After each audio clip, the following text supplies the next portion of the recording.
I'm Lisa Stone. Thank you for joining us for this edition of Parenting Aces. Welcome to the Parenting Aces Podcast. I'm your host, Lisa Stone, and we are actually recording face-to-face this week with Gary Link, who drove down to Atlanta to chat with us about what it means to be an official in junior tennis in the United States. And I'm so thrilled to have Gary here. He and I go back a ways. He officiated an event that my son played back in high school, and we may or may not tell that story during the course of the next little bit, but I had posted on the Parenting Aces Facebook page and in our Facebook group that I was going to be interviewing Gary and asked you guys to post some questions for him, and y'all did not disappoint. You sent in some great questions, and I hope we can get to most, if not all of them today. But without further ado, let me get Gary to introduce himself here. So Gary, thanks so much for being here. Lisa, thank you so much. I really appreciate you inviting me here, and also being able to look at tennis from the eyes and lenses of an official. Let me tell you a little bit about how I got started. This is my 21st year of being an official, and most of my officiating has been in the junior and adult tournaments, and also just an ambassador for tennis. I was in software development and software design, and whenever the USTA decided that they wanted to go into using software that some of us may know it as TDM, some of us may know it as Tournament Data Manager, and that's the software that obviously looks at our seating, look at our scheduling, and so I kind of got in on the cusp of that software era, where basically a USTA was using that software to manage the tournaments, and helping and assisting the tournament directors with their with the application. It basically pulled me in and wouldn't let me go. And I really enjoyed being around the kids. And here I am 21 years later, and I just really enjoying the game, really enjoying spending time with 10-year-olds that have been in the game for a couple years, since they're 8. And regardless of what you think about green dot ball or orange ball or regular yellow ball, when you see those kids that are out there playing and they're smiling and they're having fun, they're really competing, and to see them walk off the court, it's basically just self-satisfying knowing that you're in the right place as far as what you're doing, for the game of tennis. That's awesome. And let me just say for my listeners, we are sitting at Goldberg's Deli in Decatur, Georgia. So the music you hear in the background, the clatter of dishes and whatever, I apologize, but such is the life when you're recording live. All right, so let's jump into some of the questions. And maybe I think where to start with all of this is for you, Gary, to give the listeners a little bit of information about what it takes to become a junior tennis official. What kind of training, what kind of reading, what kind of mentorships or internships do you guys have to go through? It's a very interesting question, Lisa. One that right now we're in the midst of developing. We, as in USTA, they are developing a pathway for officials to identify where you're starting, and also the different types of steps along the way, whether it be a roving official, or whether it be a referee, or whether it be a chair official, or whether it be a lines person that you see at the U.S. Open or Cincinnati or Indian Wells. They are in the process, they being USTA, are developing that pathway even today as we speak. And when I got into tennis, like I mentioned before about software, and started looking at the computer systems and operations from that perspective, basically you didn't have any type of test other than you took a certain 25 questions and then you got into it. Now what you're doing is everything is online, whereas probably 5 years prior, you actually visited face-to-face with an instructor, and then you went through a classroom setting, be it a beginner type official, you had to actually go through the introduction, and then also the advanced class always happened the next day. So you went through that class, you actually saw films, you saw videos of different types of conditions, situations, and then you were basically given an open book test to determine whether or not you were competent with the material to be able to officiate a junior or junior tournaments.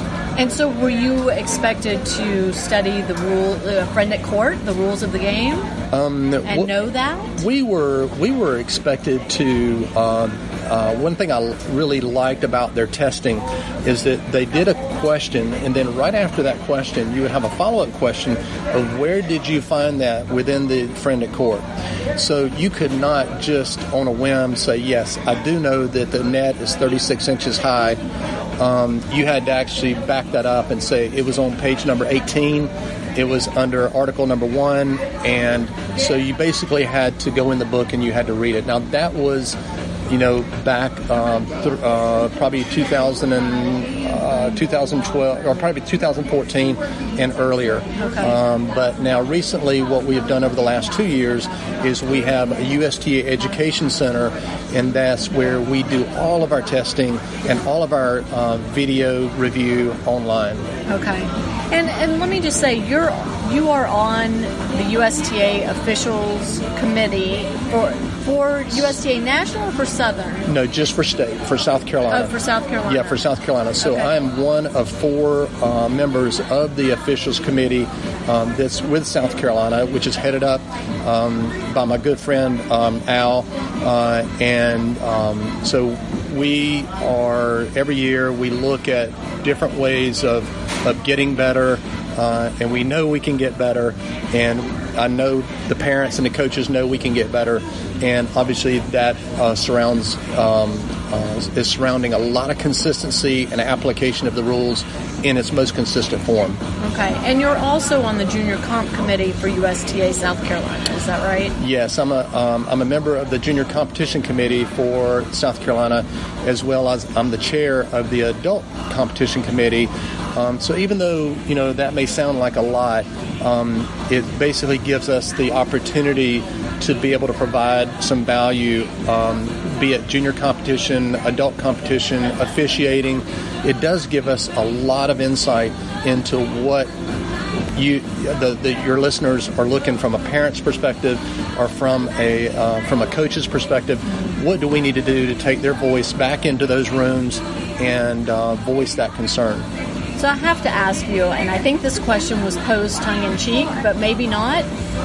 Do officials have to pass an eye exam? They do have to pass an eye exam. It's a 2-year exam, and every 2 years we're required by USTA to submit a vision form. That vision form has to be signed by an optometrist. Okay. And from there, it is submitted into USTA for validation, and from that point on, we're cleared from not having clear vision and not having optimum vision, but we are cleared to be able to officiate for the upcoming year. Got it. Yep. Okay. So, it was a funny question. When I saw it, I kind of giggled, but really, that's a thing. That is the thing. I've been refereeing tennis for 21 years. I've been refereeing basketball for 31 years. And I have always been told that I may want to get a few pair of glasses. So I've heard that more than once. Yeah. And so, yes. It is a thing. It is a thing. All right. Well, so you touched on the whole idea of consistency, and I think most of the questions that I received had to do with that every time you go to a junior tournament, it seems like the officials operate in different capacities. And I know, we felt that when my son was playing junior tennis. You'd go to one tournament and the officials were all about really educating the kids and giving warnings and explaining things to them, whereas you'd go to another tournament and the officials were all about, no warnings, you break a rule, you get penalized, and boom. And it's not that one's better than the other. It's, I think, the frustration over not knowing what to expect when you show up to play a match. Now, obviously, the best course, I would guess, is you go on court and you are on your best behavior and you follow every rule to a T, and then it's irrelevant what kind of officiating is happening. Right. But we all know in the real world that's not what happens. So can you talk to that a little bit? Absolutely. I can talk to, I'm also a spectator. Not only am I an official, but I'm also a spectator.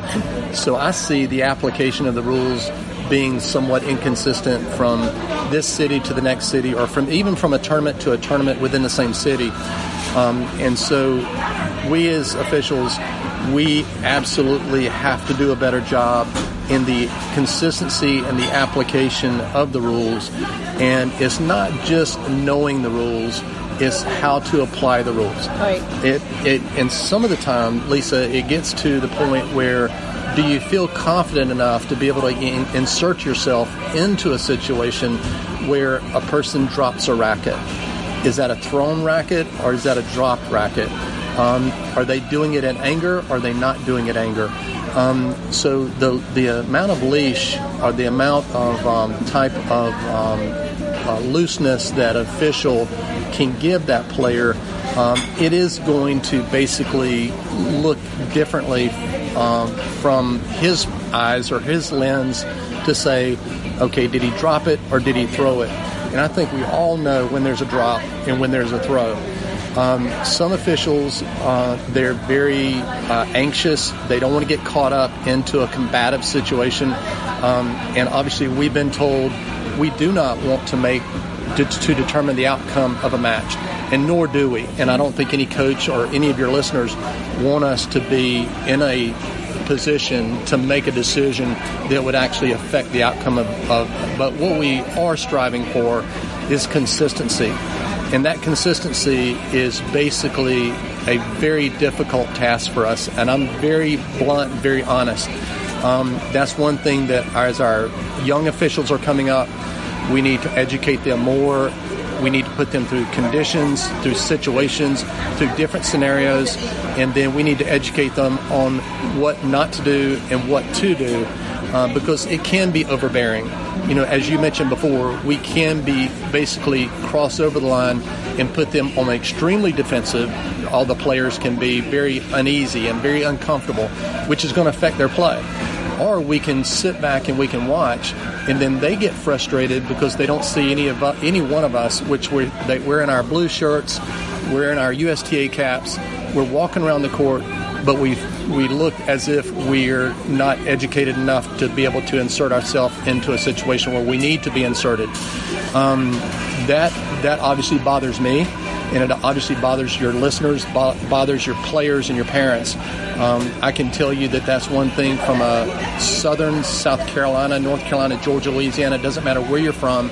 And even in the other sections, that's something that we're battling with and something that we are striving each year.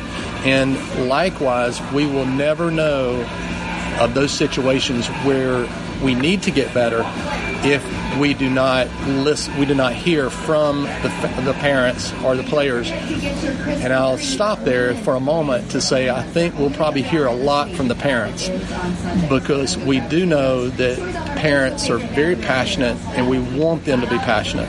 We do not want them to sit idle and just sit there and basically just act as if they're in some type of very nonchalant event. But we do want them to engage, but engage properly. We want them to praise. We want them to applaud. And then whenever there's a situation where they do not feel that their child has been treated fairly, that needs to be brought to the referee. And I know that is a very difficult thing for some of our children to do. Some of our kids are on the court and they're not able to break away because they feel like, A, they don't know if they can break away from the court. They don't know if they can leave the court. And two, they may be playing their best friend or their doubles partner, or they may be playing someone that they know very well, and they don't want to create any type of anxiety or any type of frustration or any type of combative situation. And but we want to be able to address those issues. We want to be able to identify those from the official's perspective and be able to get better each year. Well, so along those lines, what is the rule about summoning an official to the court? Is it only the player, him or herself, who's allowed to do that, or are the parents allowed to summon an official? It's only the players. The only one that can actually summon an official to the court is the actual players. But I will tell you this. If I have a situation where a parent tells me while I'm roving in a totally different area and they come to get me, I can't go to that court if they say, I need you to go to court number 9. And just so happened, court number 9 is where their daughter or their son is playing. I can't go to court number 9, but I will tell you this. I will keep number 9 in the back of my head, and I will absolutely visit that court. I may not be standing on that court unless the players ask me to be on the court. But if I'm visible, and that's one thing I really want to be, is I want to be visible. I want all my officials to be visible, and I want to give those players an opportunity to engage us when we need to be engaged. We do not want to engage ourselves too early, and obviously we don't want to do it too late. But a player can only, and I don't know if I'm sure most of your listeners, especially your coaches, know this, is that a player can leave the court to go get an official. They can leave a court to go to the restroom, and they can also leave the court to basically fix some type of a tire or some clothing malfunction. So they can leave the court and go get an official. Okay, and that's important. Parents, if you don't know that, and if your child doesn't know that, please make sure that they know that before they go play their next tournament. It's kind of one of the basic things that they need to know when they're engaging in competitive tennis, right? You got to know the rules. You have to know the rules, and you also have to make, and one thing I do is when I go to the court, and hopefully most of my peers and my fellow officials do the same thing, is that whenever we're called to the court, when we walk on the court, we want to be your friend. We do not want to be the policeman. We do not want to be someone that's basically, looking over your shoulder and waiting for you to make a mistake. That's not what we're there for.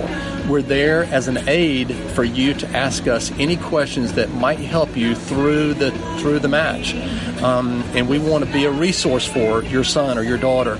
And we do not want to be, because we're in a blue shirt or because we're in khaki pants or just because we look official.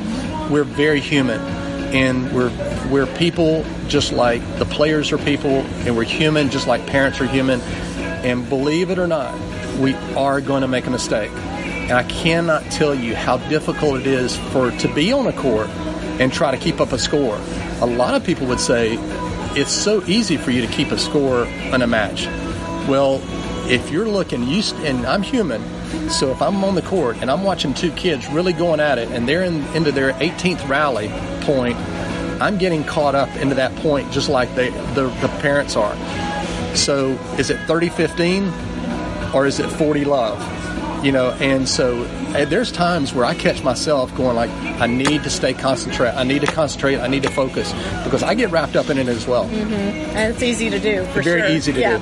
I played a doubles match this morning, and so there are four of us on the court, and you better believe we changed the score after every single game because none of us trusted ourselves to be able to remember 2 whole games before we changed ends again. Yes. So it happens.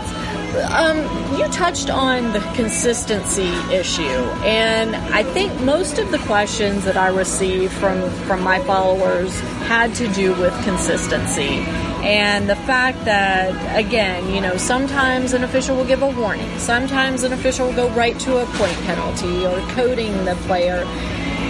Is there an underlying rule around that y'all are supposed to follow, or is there discretion there? How does that work? Explain to the audience, where the line is and what kind of flexibility the officials have in that regard. Yeah, let me address first of all is that whenever we see a situation that is and we know that it's a very flammable situation that's getting ready to occur, it doesn't have to occur for us to engage or insert ourselves. Okay. We know that there's been some type of loud voice, or there's been some type of audible something that you can hear at court 9, you can hear it from court 2. So officials, what we do is we are drawn to that. We know exactly that there's something going on court number 9. And if we're doing our job and doing it correctly, we're going to stay close to that. I want to address your question regarding, is there a protocol or is there a process that we go through to determine whether or not is there any type of leniency that we give to players? There's no leniency that we give to players that are over and beyond the line. What is it called, the line? There's no such thing that you'll ever be able to find in a book or a friend at court, that there's no such thing as what's called the line. But what we do is when we go to a court and we see that a child is misbehaving. I had a situation just this past weekend where a child had basically was taking his racket and was beating his racket 2 or 3 times on the court. Is that codable? In my eyes, it's not codable. I'm going to basically tell him, I don't want to see that again. Then I'm going to code him. And you can almost say that's a warning. Mm-hmm. It's a soft warning. And basically, I want to give the player an opportunity to let him know that to correct his error. But there's some things that you cannot give a soft warning for. You can't give a soft warning for a person that throws a racket. Okay. You can't give a soft warning for any type of situation where there's obscenity or profanity. If someone's doing hand gestures or finger gestures, anything like that, we don't do anything as far as any soft warnings. But we do try to give the benefit of the doubt. It's the heat of the moment. You have to remember, there's emotions that are running high. Parents' emotions are running high. The officials, we're human, and our emotions are running high. So what we want to do is I tell all of my officials, as the players elevate, we actually decelerate our emotions. And that's very difficult because you're asking us to be someone other than being personal and human, right, and having those type of behaviors. Is that as the parents get louder and as the players get louder in their tone, we get softer. Because and so if we need to insert ourselves into a match, we will. And that's where we need to gain more consistency in making sure that the protocol or the process that we follow is that between a soft warning and basically a code violation is that we need to apply that consistently. And that's what you see in a lot of the tournaments. Mm-hmm. And I can hear one of your listeners saying right now is that not last weekend, the opponent that my son was playing against took his racket and threw it all the way back to the back of the fence, and there was nothing done. And I looked, and I'm sure there was probably 2 or 3 officials that probably could have done something about it. That is wrong, and that is something that we need to do a better job of. And that's no soft warning, that's absolutely no caution, that's an automatic code violation. And just as if someone was yelling an obscenity, we would not allow them to get away with it. Because what we're there for is not just to punish, but to also teach. You have to remember, is from an official's perspective, we're teachers, we're counselors, and we're not the judge, the jury, and the verdict. We're also making sure that we're also teachers and we're counselors. We're making sure that we can be fair to both players. And one thing we do not want to do is show any type of favoritism. And I know that sometimes the perception is that we do, but I will tell you that if I sense any of my officials showing any type of favoritism toward a player that might be in his son's academy or maybe some other situation where he's connected with, I will pull him from the actual from that site, mm-hmm, and I may even pull him from the tournament, depending on the situation. Interesting. Well, I know one of the questions I had when my kid was still in juniors was, I think there is a meeting of officials at the beginning of a tournament, right, where you'll talk about, I guess, what the standard is for the weekend and how the officials are expected to perform their duties and blah, blah, blah.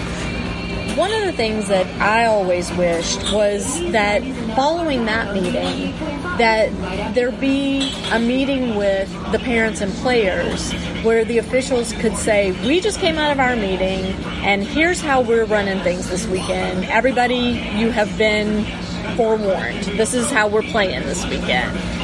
Why doesn't that happen more? I know there are some tournaments that do that, but why do you think that doesn't happen more? That's a very, very good idea. I think that's something where basically all parents and all players should know exactly what that rule is or what the behavior is going to be from the officials. A lot of listeners on your call, on the call today, or actually on the broadcast today, probably doesn't really know what a soft warning is, and probably maybe for the first time they've heard of a soft warning. And basically we're just trying to give the benefit of the doubt of the player so that they can concentrate on tennis and not concentrate on the official coming down on them from a disciplinary action. But we need to be more communicative. I know that some of your listeners have to fill out medical release forms. Yep. And attached to that medical release form, there's a parent type of a 2 or 3 paragraph that was written from the USTA perspective. I personally think it is probably not worth the paper that it's written on. I don't think it has any value at all. I think that basically every tournament that I'm involved in, they go right to the bottom of the page and they sign it. If I gave them a test, if I give your parents a test on it, I don't think either one of them could pass it. What does it say? Now, what it says is basically, I realize that I'm here for my child, and my child is going to be playing the game, and I'm not. And basically, what? It says that's true. But I am going to basically support my child. I'm going to praise and I'm going to maybe celebrate my child. But I will not engage as far as showing any bad behavior. We all sign that? You all sign that. Oh my gosh. And so we need to do a better job. Going back to the actual officials meeting, we do meet in the very beginning where the referee actually looks and he or she has a discussion across all the rovers for that site, not just for that site, but you may be going out to a satellite facility as well, and that's addressed to them as well. How we're going to be able to, is it a 5-minute warm-up? How lenient are we going to be with the 5-minute warm-up? Are we going to be very lenient on lateness or tardiness? Are we going to be lenient at all as far as any drop of the racket? As far as restrooms, how close are they to the courts? How far away are they to the courts? And so that is a discussion that we all have as as officials, as rovers, as referees. But one thing that we need to do is, I like your idea. It sounds like some other tournaments are already doing that.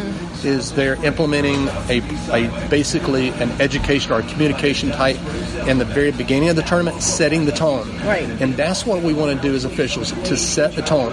We do not want any parent or player to be surprised at actions that we take as officials. That's unfair to the parent. It's very unfair to the player, especially to the player, to be able to be very hard and disciplined when they did not receive that same hard and discipline the previous week at, whether it be at another tournament. And it doesn't matter. A lot of people would ask me, well, Gary, does it matter about the level?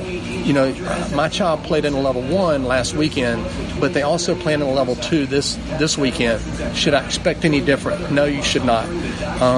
It doesn't matter if it's a level 4 or level 1. You should expect the same kind of application to the rules, and you should have the same kind of application as far as the leniency or lack of leniency when there's a situation that requires an official to step in. Well, let's talk about that, because the rules are there. I mean, you can print out friend at court, and again, to my listeners, if you and your child don't have a copy of friend at court on you at all times when you're at a tournament, you are making a huge mistake. You need to have that with you. Your child needs to know the rules. You as the parent really need to know the rules as well, but the onus is on your kid and the player. They need to understand the rules of the game. But let's say that there's a situation where maybe the weather is, the temperatures are extreme. It's very, very hot, and maybe there have been rain delays at the tournament. There are rules in place about how much time a player gets between matches.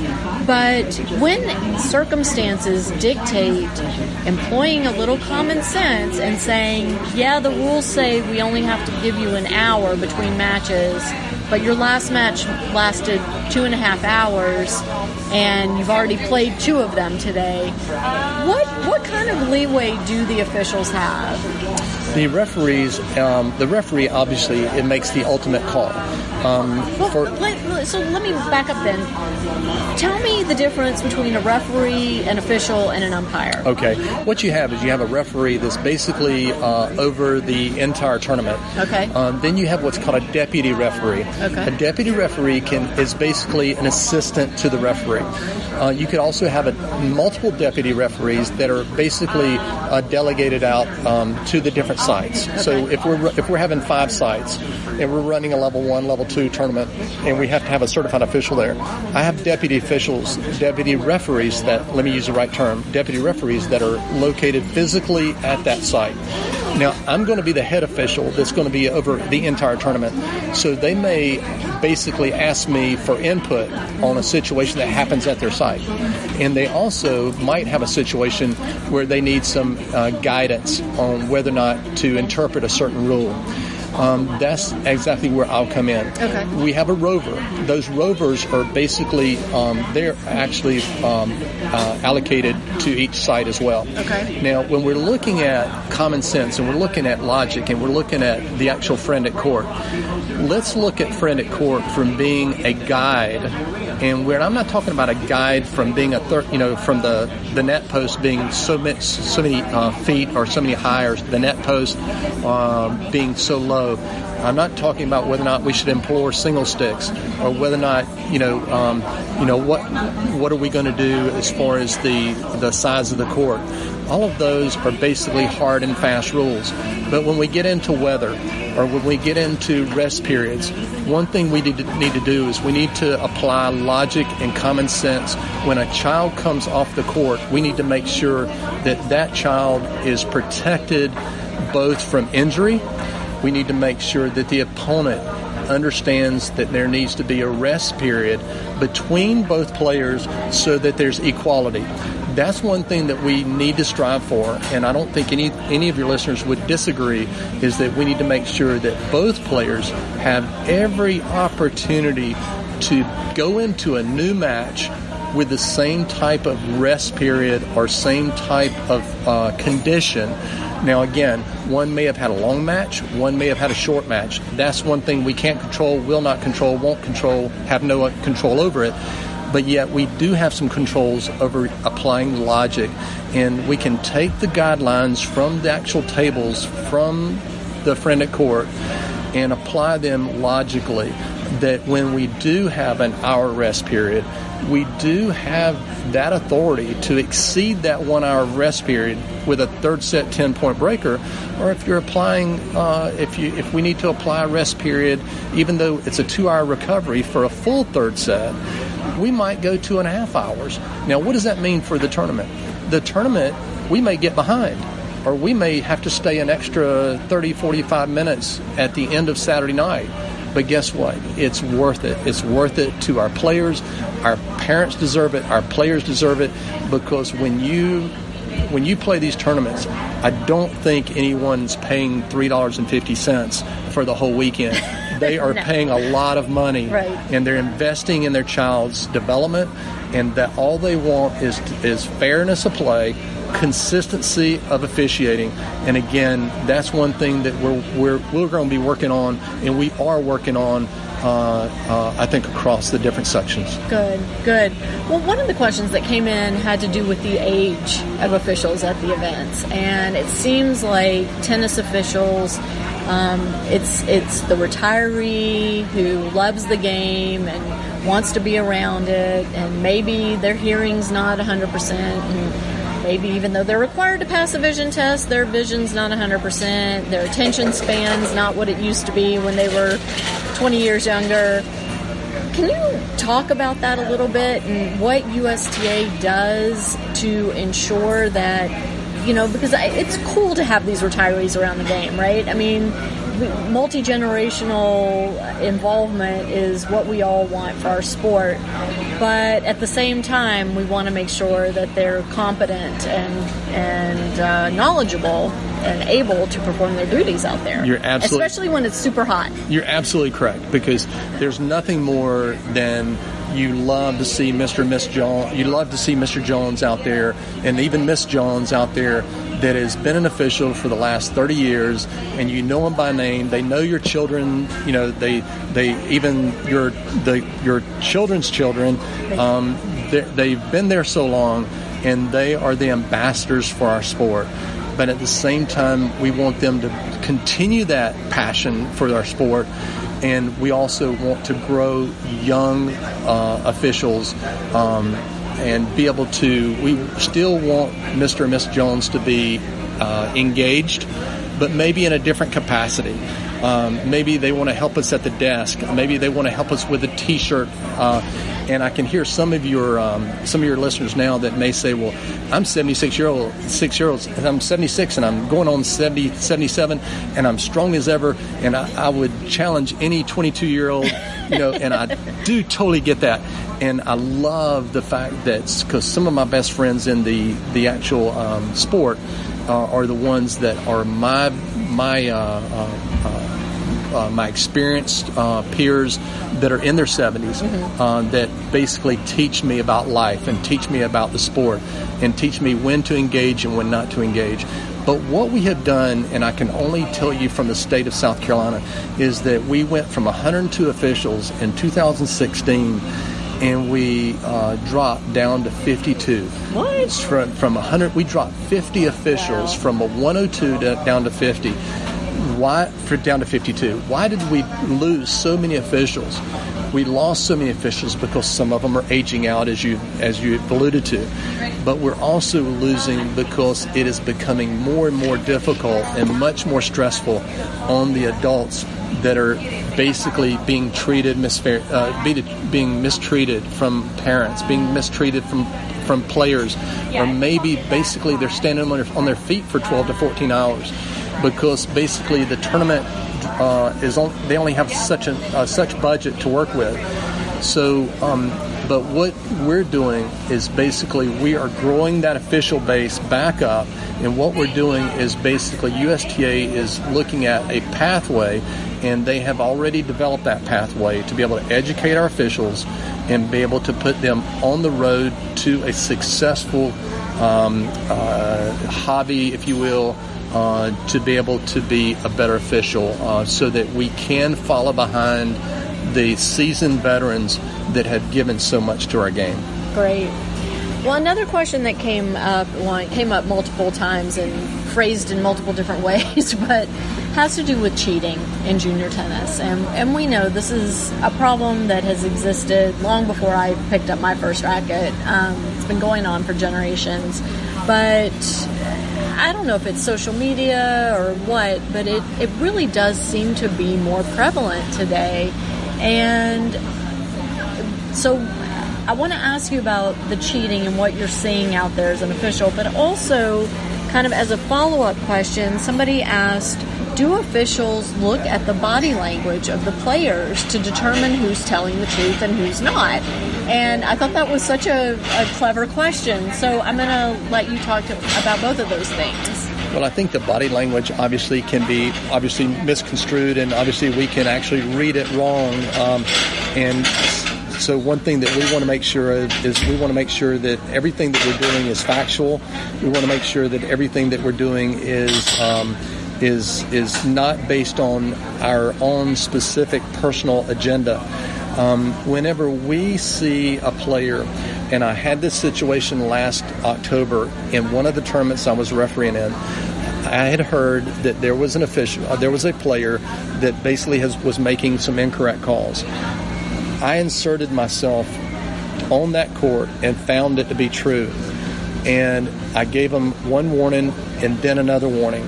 And after I gave them that second warning, I actually coded them for unsportsmanlike conduct. And I did have a conversation with that player afterwards, which was a very, very interesting conversation, because all he knew is that he just wanted to win. He wanted to win, and he wanted to win so bad that he was willing to cheat. But he didn't realize that cheating was going to be such a way of routinely every week. And I had this conversation with his dad. I had a conversation with him, and he was basically embarrassed. He was embarrassing his family. He was embarrassing his dad that was with him that day. He was also embarrassing the sport. And after we got through talking about it, and this is something that should be covered at home. It shouldn't be covered through an official. Mm-hmm. But sometimes we do have to put ourselves in that place so that we can manage the cheating. But cheating has an incorrect line calls because there's so much more pressure today. Juniors are chasing points. Parents are chasing points. They're basically chasing points so that they can position themselves to get into a situation where they can be recruited from a college, or more importantly, be able to rise to the next level of tournaments. So basically they need to position themselves. And I would venture to say that, a lot of people, the majority of our players are not doing it on purpose. A majority of our players are basically, they see it, they think they see something, and they're not going to give their opponent the benefit of the doubt. Mm-hmm. But one thing that we need to do is we need to give our players, our opponents, the benefit of the doubt. And it's so difficult in the heat of passion and the passion of the moment. It's funny because it's a great segue into me when I was right before I was driving to Atlanta. I don't know if you recall, Lisa, but I had sent you an email and you said that you had a league match this morning. Mm-hmm. And I said, well, good luck to you. And when in doubt, call it out. Right. Well, when in doubt, call it out. As a joke. He was joking, I was guys. Just you joking. Can't see his face, but he was kidding. It was just joking. But when in doubt, call it in. Right. So that's what we want to do, is we want to make sure that as parents, when you're sitting in that car in that 2.5-hour ride home and your son just lost and they made a call where basically it was in favor of their opponent, that is sportsmanship. That's what we want to teach, because and I want to get back to your question about cheating. We are seeing it more prevalent today. What is the answer? I think it's going to be opening Pandora's box to determine how do we control it, how do we manage it, how do we get it under control to where basically if someone's spending $600 and $700 and $800 for a weekend, is that they're not being put at a disadvantage to be able to win one match in the main draw, go to the consolation, get cheated out of the consolation, and then you're sent home less $650 in your pocket. What we want, we know that the parents and we know that players are investing a lot of money, a lot of time, and a lot of energy, and that's when we see it on the weekends. What we don't see is the amount of private lessons and the amount of clinics that you as a parent go through. The least thing we can do is, from an official's perspective, is make sure that there's fair play. How do we get to that point? Is it the $199 to $200 camera that you set up on a net post to be able to call the lines for us? Is it realistic that every facility can budget that? Mm-hmm. I don't think so. But I think, let me just interrupt. I think if you ask parents, they would say, charge me $10 more or whatever per tournament, and have those damn things on the net post every time my kid plays. I think you're right. I think it's something that we need to look at from, if we know that it's a fail-proof type system, or maybe not a fail-proof, but it gets us to at least a 90% accuracy rate. We know that there's going to be a fail rate. We know there's going to be an error rate in everything that we do. And doesn't matter if you have an Apple phone, doesn't matter if you have an Android platform, there's error rates regardless of what technology that we're in. Right. But what we do need to strive for is there's a lot of energy, a lot of money, a lot of time invested in 10-year-olds, 18-year-olds, and a lot of ages in between.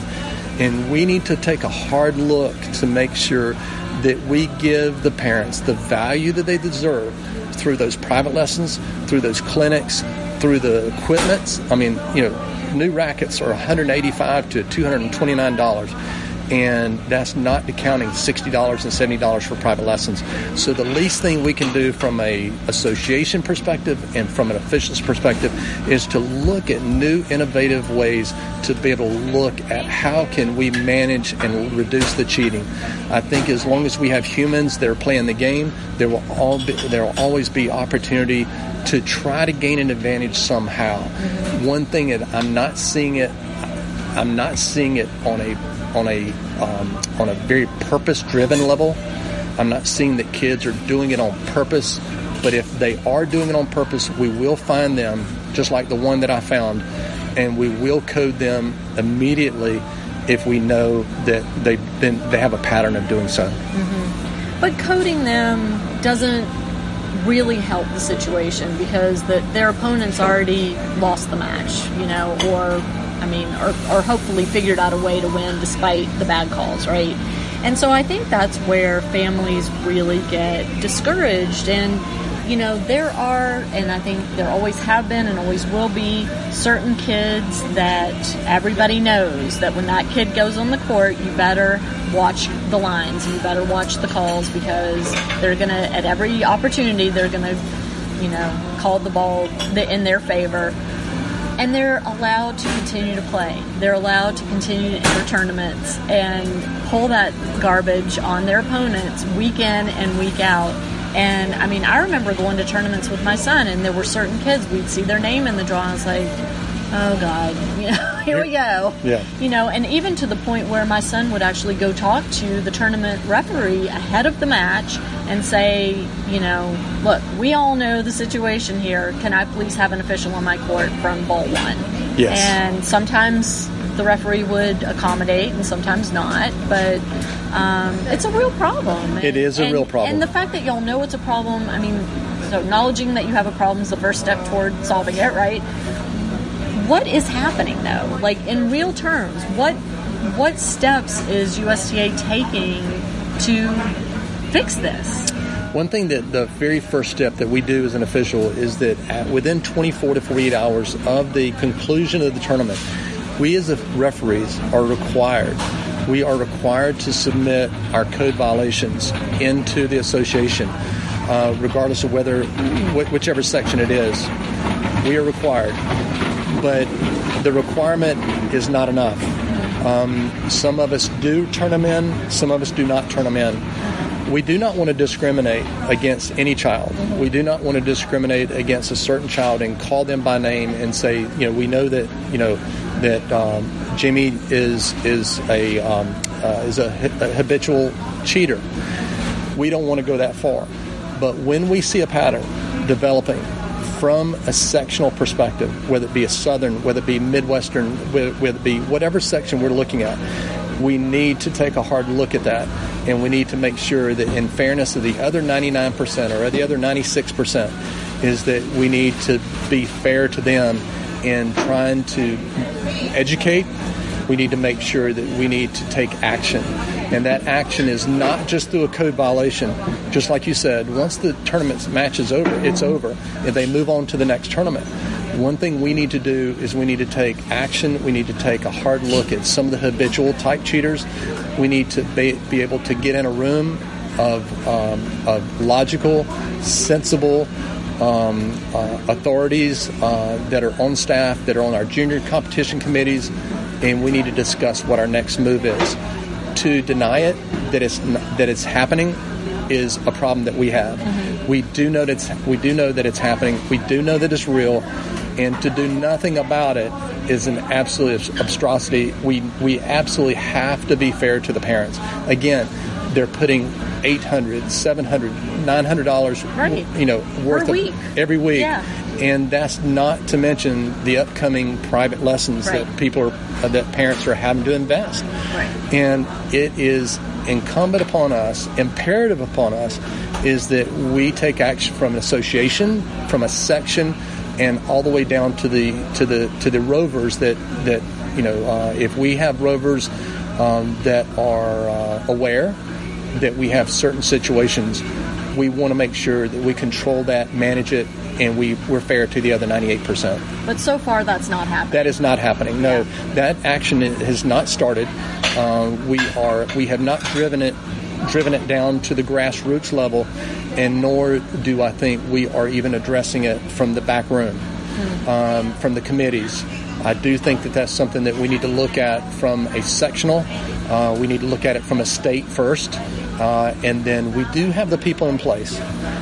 We do have the structure in place to be able to address these situations, be it local or be it state level. We do have the people in place to be able to address it. We should. Is it a situation where if parents wrote letters to their local junior comp committee members, that might help? I mean, is there something we can do as lovers of the game and parents of the kids playing this game to get the ball rolling a little quicker? One thing that we don't want, everybody has an agenda, right? Everybody has an agenda. So if I write a letter today and basically say, I know that the child that beat my son cheated my son, there's already a feeling of bitterness there. So what we would like to hear is from neutral parties. I mean, the credibility, actually, if you really want to give credibility to where credibility belongs, is for a neutral party. Okay. A neutral party to be able to say, if you see something, and it's no different than what we're talking about with our school system. Right. When we see violence, when we see that someone is being frustrated, or when we see someone that's basically has been taking some actions or has said a few things to friends or peers, we need to report it. Mm-hmm. And it's never better of a resource than someone that's from a neutral position. Okay. Because if you tell me that, I know, I had your son in the juniors, Morgan. If you tell me that Morgan's opponent is a cheater, chances are I'm probably not going to believe you. Right. Because I know that there's an agenda that you have. Sure. Be it right or be it wrong, I'm human, right?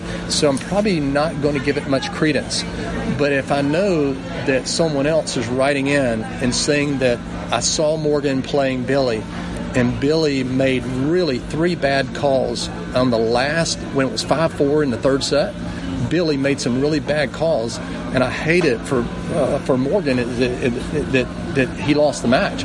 We would take that much more credible than we would if we received a letter from you. Interesting. Okay, Yep. So parents, I hope you heard that, and I think we can help each other there. Yes. If we're watching each other's children's matches and we see something that's egregious, take a few minutes and send that email in. It doesn't take long. And go on ParentingAces.com. I've got the email addresses for the junior comp committee members or heads of the junior comp committees for each section. So it's right there, no excuse. Let's do that, and let's kind of push USTA to take more action in that regard. I think it would make a big difference, because this is a topic that comes up over and over and over again, and it makes life miserable. What we want to do, and I know we're running out of time, but we want to partner with parents. We don't want to be a policeman. We don't want to be seen as people that show up on a Friday afternoon or a Saturday morning and we're waiting for something bad to happen so we can show our authority. We're not that kind of people. What we are there standing on our feet for 10 to 12 hours a day because we chose to do so. We signed up for it. Why did we sign up for it? Because we love kids. We love to be around juniors. We have passion for the sport. And we want to make sure that everyone has an opportunity and a fair play. And if any of your listeners see anything that is wrong or anything that is unfair, please bring it to the referee. Please bring it to the tournament director, because obviously the tournament director oversees the entire tournament, not from a rule perspective, but from an administrative or a management. They can actually have a discussion with that referee and say, guess what, on court number 9 or court number 11 today, there was a coach that was basically coaching, and we need to look at that coach tomorrow and make sure that there's fairness of play. Mm-hmm. And we want to be partners with the players. We want to be partners with the parents. We do not want to be on the opposite side of the net. Is it true that y'all in your little meeting before the start of the tournament, you look at the draw and say, we need to keep a close eye on this player's court and that player's court? Does that happen? I can tell you I can't tell you that it doesn't happen. I can't tell you. Okay. I can't tell you that it doesn't happen. I can tell you that I've been refereeing for 21 years, and I have never had a conversation of that sort. Okay. I have had a situation in my mind, because I'm human, and I've had a situation, and I've been telling myself, is that I know that there's a player that's going to be playing at 11 o'clock on court number 4, and I am going to be drawn to court number 4 at 11 o'clock. That's diplomatic. I wish I could tell you that I didn't think those things, but I do think those things, because I am human. And I do know that the person on court 4 may have given me a hard time the last 6 weeks. Mm-hmm. And I don't think the 7th week it's going to be any different. Right. So I'm going to look at court number 4 a little closer than I would have before. Got it. But I've never been in a situation where we have collectively as a group addressed any names of players or parents or coaches or anything like that. I've never been in that situation. Okay. But I wish I could tell you differently, but personally I have. Okay. One of the things we were talking about before we started recording this is the judgment call that an official makes on when to intervene when there's a conflict on the court. And we kind of started talking about it, and then I stopped you because I wanted to do it on air. So I really would love for you to dig into that, for the listeners to hear what your thought process is when you hear something happening on a court and you make your way over there and you have to make the decision of, am I going to insert myself or am I going to stand on the edge of the action for a few minutes? I'm glad you asked the question, because I think it's so critical is that we allow our parents to work through issues. I think it's players. Our players. I think parents too. We parents need help too. Yes, yeah.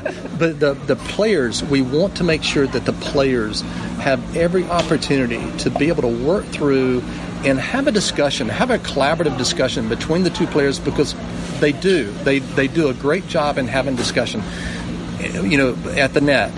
And we do know that sometimes they get confused.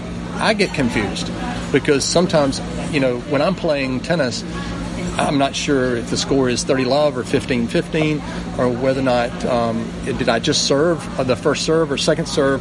And so everyone needs help. But one thing that I teach all of my young officials when they are approaching a court and they see two people or two players that are somewhat indecisive as far as where they are in the match, whether it be score or whether or not there was a call. What I teach is, do not insert yourself, do not engage until you've given those two players, and it doesn't matter if they're 10-year-old or 18-year-olds, give them every opportunity to work it out, because that's what life is. Life is about working out things, because guess what? The policeman will not always be around. The rover or the referee will not always be around. The school teacher will never always be around, and mom and dad will never be around all the time. So what we need to do is we need to teach the kids to be able to work through it. Can they do it all the time? No. They can't work through it. We do know the body language. You referred to body language before.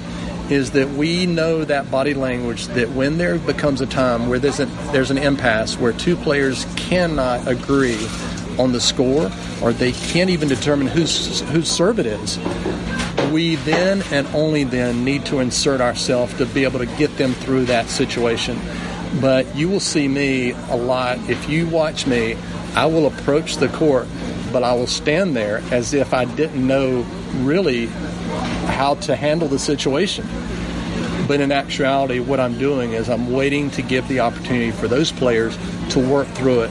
And once that time, and it may be 20 seconds, it may be 35 seconds, and I know the parents, your listeners, probably it feels like 3 minutes or going on 30 minutes. but we try to give them every opportunity to work through those situations. If we see the body language is that they're in an impasse, we will insert ourselves and we will actually help them resolve it. So parents, I think it's important to really hear what Gary's saying here, because I think a lot of us, as, innocent bystanders, but whose pride and joy are on the court trying to win a tennis match, our impression when you walk up as an official and just stand there and don't say a word is, oh my God, what is he doing? What an idiot! Why is he not fixing this? That's our first reaction, I think, a lot of the times. And I mean, it's embarrassing to say that, and it's embarrassing to admit it, but I think all of us, if we look ourselves in the mirror, will admit that we have had those thoughts about you officials from time to time. And I will say this, Lisa, is that not all of our officials have that approach to be able to wait to be engaged. We do have officials that are hesitant. They're not sure when to insert themselves. They're not sure basically what would be the ruling. What if one player says it's 40-15, but the other player says it's 30-all? If I do get in that situation, I'm not sure what to do. That onus is on us as officials. That responsibility is on us. That's our failure. We have to be educated before we put officials out there into a position where your parents and your listeners are spending, they keep going back to the money, the $700, the $800, the $900 on weekend. The least thing we can do is give them the education that we have and be able to apply that education uniformly, correctly, fairly. And we do have officials that need help in that area, and we need to identify those, and we need to help them because they're ambassadors just like we are. They just need a little bit of help along the way. So if we find ourselves as parents in a situation where there is an official, like you said, that doesn't know the rules or makes a bad ruling, and we know we have it in front of us at our copy of Friend of Court that we're carrying with us at the tournament. Yes. What's our recourse? Who do we go to at that point? Go to the actual referee. Okay. Now, the tournament referee. Go to the tournament referee. Okay. Now, if the referee right then and there. If the referee is the one that basically you're frustrated with, and you're basically you think the referee has made a bad decision, you can take it to and every tournament has this. You have an appeals committee that's made up of at least a minimum of 3 people. In that appeals committee, guess who's not included as part of that appeals committee? The referee. Mm-hmm. The referee is not a part of the appeals committee. Why? Because we don't want any type of conflict of interest. Okay. I can tell you this. I've made a ruling on a satellite site, and I was overruled. Did I get upset? No, I didn't get upset. Was I disappointed? Yes, I was a little disappointed. But at the same time, I want there to be fairness and application of the rules. Right. They felt like that the ruling that I gave at the time was not in fairness of both players. And rightfully so, I respected that. But what we need to do is we need to bring it to the attention, even to the tournament director. Okay. Because the tournament director can then engage the appeals committee. Okay. And that does not include the referee. Got it. And at that point in time, they can then rule on that to determine whether or not we need to make a different decision. Got it. Yeah. All right. I have one last question as we are really out of time. Oh, my goodness. Okay. Last question. Do you think there will come a time where we allow coaching in junior tennis? Yes, I do. I do think it's going to be a situation where we're seeing it already in the professional level. We're seeing it at the college level. We're also seeing it. I think we're seeing that. I'm really kind of torn between coaching because I like to see juniors trying to work out issues themselves. I like to see juniors that are able to analyze the situation, determine what the next move is without having their parents or without having their coach there. I do think we're going to get into coaching. I don't think it's going to be in the next 2 to 3 years. I think it's going to be over the next 4 to 5 years. And whether or not it's going to be beneficial, I just hope that it's not going to be an overbearing situation. I hope that we're still going to allow the players some room to think, analyze, process, and be able to act on their own type of strategy and not just the strategy of someone else. Will it make your job as an official harder or easier? I will make our issue exactly a little more difficult, mainly because, as you all know, the coaches, once you give them the opportunity to coach, and once you give the parents an opportunity to parent, there's a line in the sand that is drawn where they can't cross. And they're going to be on the edge of their seat waiting for that line to come closer to them. And they're going to be wanting to cross that line more than not. And that's where we're going to have to basically, and I can only picture in my mind a bunch of horses in a gate that's trying to get out. Yes. Yeah. So I know that there's that picture in my mind where you have 18 horses and basically you're still holding the gate and eventually got to let them out. And I know that the parents and the coaches are really just chomping at the bit to try to get to their player and tell them to keep hitting to the backhand side. That's where the weakness is. And but there's going to be a situation where it's going to be a fine line where the officials are really going to have to discern when they cross the line. I know I said one more question, but now I have one more question. Okay. You've been doing this 21 years. Yes. What's the biggest change you've seen in that time period? The biggest change I've seen is basically the parenting. I've seen the fact that we have become more involved as parents. And you're a parent yourself. I'm a parent. Let's put that out there.